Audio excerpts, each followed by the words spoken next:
প্রিয় বন্ধুরা, আমি এসে গেছি নদীর পার। আপনারা জানেন আমার এলাকা নদী বেষ্টিত একটা এলাকা, যে নদীর নাম অনেক আগেও আপনাদেরকে ভিডিওতে বলেছি, তারপরে একবার বলে দিচ্ছি। এক সময়ের প্রমত্তা ভয়াল করালগ্রাস মেঘনা নদী।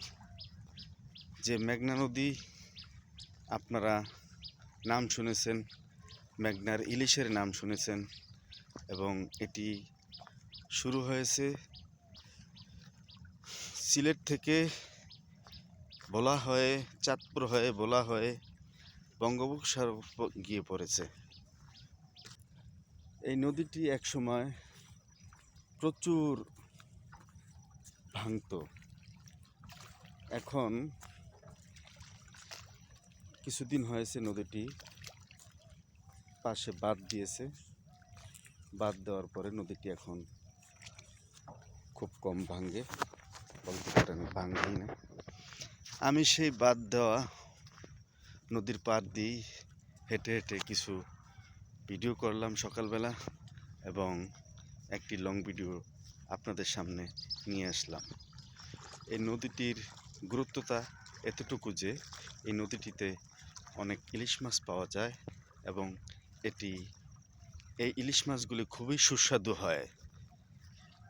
আর আপনারা আরও জানেন, বিভিন্ন মিডিয়ার মাধ্যমে জানেন যে চাঁদপুরের ইলিশ একটি প্রশংসনীয় স্বাদের ইলিশ।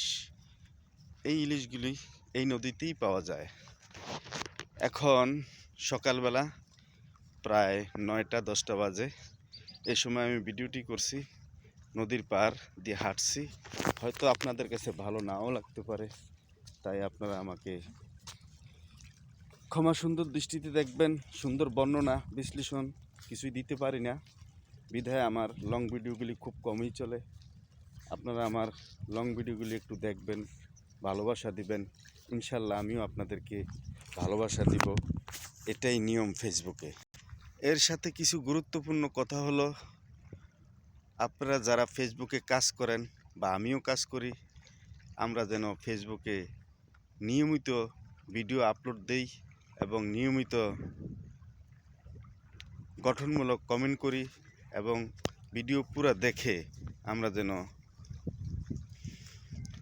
লাইক কমেন্ট করি। এটা না করলে বর্তমান যে নতুন আপডেট ফেসবুকের, এই আপডেট অনুযায়ী আমরা সফল হতে পারবো না, এবং আমাদের কন্টেন্ট মনিটাইজেশন আসবে না। তাই সবাই চেষ্টা করবেন নিয়মিত ভিডিও আপলোড দিয়ে অন্যের ভিডিও আপনি 100-150 না দেখে কমপক্ষে 20 থেকে 30টি ভিডিও দেখবেন, এবং পুরো দেখবেন, সুন্দর গঠনমূলক কমেন্ট করবেন। আমার ভিডিওটি কেমন হয়েছে একটু ভালো লাগলে আপনারা শেয়ার করে দিবেন এবং লাইক কমেন্ট করবেন। অনেক অনেক ভালোবাসা রইল আপনাদের জন্য। ধন্যবাদ।